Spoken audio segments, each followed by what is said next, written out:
नाम सुभाष अपराज है और दिग्विजय सर ने बोला विरार से ही शुरुआत किया था, लेकिन कई सालों को मालूम नहीं कि विरार से शुरुआत किया था। मैंने 5-6 साल विरार में ग्लोबल सिटी में मेरा फ्लैट है, वहीं पे रह के बिजनेस किया था। लेकिन अभी मैं विरार नहीं रहता हूँ, 2 महीना हो गया विरार छोड़े हुए। अभी मैंने एक 10 नया फ्लैट विरार रोड में लिया है, वहां पे मैं रहता हूँ। ठीक है, ये बिजनेस की ताकत है, ज्यादा कुछ नहीं है। डिफरेंस यही बताता हूँ मैं। कई सारे लोगों को आपने देखा होगा, पहले मुंबई में रहते थे, हेलो, वहां पे नहीं परवड़ता है, वहां पे नहीं परवड़ता, इसके लिए किधर आए? विरार में आए, ताला सुबह में आए। वापस मुंबई जाएंगे? हाँ नहीं। ये बिजनेस की ताकत देखो, शुरुआत विरार से हुआ, अभी सफर जो है मुंबई की तरफ चल रहा है। ये उल्टा सफर है, कितने लोग करना चाहेंगे ऐसा सफर? इसी को सक्सेस बोलते हैं, राइट और रॉन्ग? और सक्सेस हम लोग होना चाहते हैं क्या? मैं इस बिजनेस की जब शुरुआत किया था तब मैं एक बिग जीरो था, मेरे पास कुछ नहीं था। मेरा गांव जो है मी पीवर, एक मालवणी मुलगा है, जिल्हा Sindhudurg, taluka Malvan. Okay, thank you ma'am. मैं भांडुप पे रहता था मेरे अंकल के पास में। शुरुआत में फर्स्ट से लेकर 3rd स्टैंडर्ड तक मेरे भांडुप में नवजीवन स्कूल गणेश नगर में है, वहां पे मैंने पढ़ाई किया। और उसके बाद मेरे पापा का नौकरी जब चले गया, मैं 4थी से लेकर 7वी तक मेरे गांव के जो वाडीमध्ये शाळा असते ना, जिल्हा परिषदेची, तिथे मी शिक्षण केलं, जमिनीवर बसायचो। तिथून त्र्यंबक कॉलेज, आसरा कॉलेज असं करून मी पुन्हा 12वी कंप्लीट करून 2007-8 मध्ये मुंबईला पुन्हा आलो। और 2007-8 से वापस मुंबई यूनिवर्सिटी में एडमिशन लिया अगला पढ़ाई के लिए, और नौकरी करना शुरू किया। जो नौकरी मिला वो करते गया। 700 रुपए का नौकरी 4000 तक पहुंच गया और लगभग 5-6 साल निकल गया। और 4000 का जब नौकरी करता था मैं साकीनाका पे, एक बैंक का बैक ऑफिस था, और उस बैंक के बैक ऑफिस में मैं as a data entry operator काम करता था।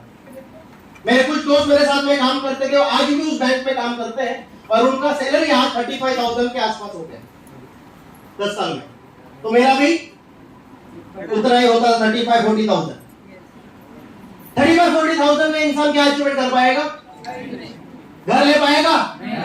अगर लेना है तो इधर ही आना पड़ेगा, और इधर विरार में भी सोचना पड़ेगा, ग्लोबल सिटी में लूं या मनवेलपाड़ा में लूं। राइट, ये रॉन्ग है। मैं किसी को कम नहीं समझ रहा हूं, लेकिन मैं परिस्थिति से जो इंसान आता है वो इंसान अपनी जिंदगी में जीतता नहीं है। लेकिन बिजनेस की ताकत है कि आज 35-40,000 की जिंदगी हमको जीने का मौका भगवान ने दिया नहीं, 3.5 लाख 4 लाख की जिंदगी जीने का मौका इस बिजनेस के माध्यम से हमको भगवान ने दिया। अब इसके वजह से अचीवमेंट हुए। सबसे पहला प्रॉब्लम घर कैसे आएगा, तो मैं बताया, पहला घर आया, अभी भी है, फ्लैट नंबर 64, बिल्डिंग नंबर 64 जे एवेन्यू, हमारे ये प्रजापति सर एचडीआई में रहते हैं। फर्स्ट फ्लोर में फ्लैट है, अभी भी टोटल लोन फ्री है, रेंट पे दिया हुआ है, छोड़ दिया उसको। अभी जस्ट मैं लॉकडाउन में इस बिजनेस के माध्यम से दूसरा फ्लैट किया मीरा रोड में, जिसका कीमत आज अराउंड 75 लाख to 80 लाख के आसपास है। अभी वहां पे मैं अपने परिवार के साथ रहता हूँ। तो इस बिजनेस से सपने तो पूरे हो सकते हैं, राइट और रॉन्ग? 4 व्हीलर गाड़ी है, फॉरेन ट्रिप हो गया, सब कुछ हो गया। इसका मतलब है कि इस बिजनेस से सपने तो पूरे हो सकते हैं। इस बात में तो कोई डाउट करने से फायदा नहीं है। जो इंसान डाउट करेगा वो जिंदगी भर डाउट ही करता रहेगा, और डाउट मतलब शक, और शक ऐसी बीमारी है जिसका जो इलाज है वो पूरी दुनिया में किधर नहीं है। सही बात है ना? तो डाउट मत करना मेरे दोस्त। अगर तुम्हारे दिमाग में कुछ सवाल है तो सवाल आज घर जाने से पहले पूछ के जाना। नीचे लोग मिलेंगे, हम भी मिलेंगे, सवाल है तो पूछ के जाना। लेकिन मार्केट में जो भटके हुए लोग हैं ना, उनसे सवाल मत पूछना, बिकॉज जो ऑलरेडी कंफ्यूज आइटम है ना, वो आपको भी कंफ्यूज कर देगा। और दुनिया में जिसके पास साइकिल नहीं रहेगा, लेकिन वो दुनिया को हेलीकॉप्टर कैसे बनता है उसका नॉलेज बांटेगा। और ऐसे कई सारे राय बहादुर लोगों ने कई सारे लोगों का करियर खत्म किया महिला शहर में, बिकॉज वो अपने सवाल लेके उनके पास गए और उनके टेढ़े मेढ़े जवाब उनके बिजनेस को दिमाग में घुसने से उनको रोक दिया, कंफ्यूजन हो गया और बिजनेस कर नहीं पाए। ऐसा हालत आपका नहीं होना चाहिए। आपके सपनों को किसी को मारने के लिए देना मत। तो बिजनेस की शुरुआत करो। और इस बिजनेस की शुरुआत कौन नहीं करता, इस बिजनेस में कौन नहीं आता? मेरा ओपिनियन से बोल रहा हूं मैं, वही इंसान इस बिजनेस में नहीं आता जो ऑलरेडी करोड़पति है। बल्कि आजकल देखते हैं और करोड़पति भी आ रहे हैं, लेकिन जो ऑलरेडी करोड़पति है, जिसके सारे सपने पूरे हो चुके हैं, वो इंसान इस बिजनेस से दूर रहता, बोलता मेरे पास सब कुछ है।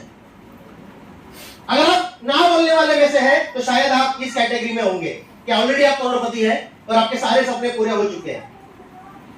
या फिर वो दूसरा इंसान इस बिजनेस में जो ना बोलता है वो इसलिए ना बोलता है बिकॉज वो अपने परिवार से प्यार नहीं करता है, वो अपनी जिंदगी से प्यार नहीं करता है, उसके जीवन में कोई लक्ष्य नहीं है, उसके पास कोई सपना नहीं है, इसके लिए वो इस बिजनेस को ना बोलता है। आप दोनों में से कौन से कैटेगरी में, तो आपको सोच डिसाइड करना है। हम करोड़पति नहीं थे, हमारा बाप खेती करता था, आज भी खेती करता है। मैं 1500 रुपए मुंबई में कमाता था तो मैं उनको 500-700 रुपए गांव बेचता था, तब उनका दाल रोटी चलता था। 4000 कमाता था तब 1000 रुपए उनको बेचता था। आज जरूरत नहीं है। तो आप अगर ऑलरेडी करोड़पति है, सपने सारे पूरे हो चुके हैं, तो बिजनेस को नहीं करेंगे तो कोई प्रॉब्लम नहीं है।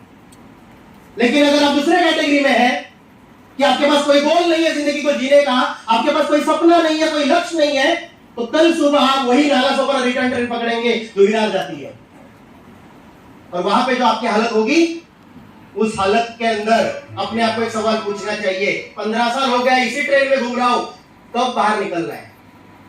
निकलना तो सब चाहते हैं, राइट और रॉन्ग? कल सुबह 7:30, 8 बजे, 9 बजे, 10 बजे का सीन, आप इधर ही बैठे बैठे थोड़ा याद कराना, कैसे खुशी होती है। खुशी होती है कल अपने साथ वो सब कुछ होने वाला है। ऐसा खुशी होती है आपको? क्या हालत होती है, आप अपने आप को पूछिए। हाँ, अगर हंसी मजाक में ले तो जेंट्स लोग इन शर्ट वगैरह करके जाते तो इन रहती है क्या अंदर? इन बाहर होती है। और बेल्ट लगाते हैं सामने, अंधेरी उतरते कि किधर मिलता है बेल्ट? इधर मिलता है, इधर से ढूंढ को वापस सामने लाना पड़ता है। लेडीज लोग मेकअप करके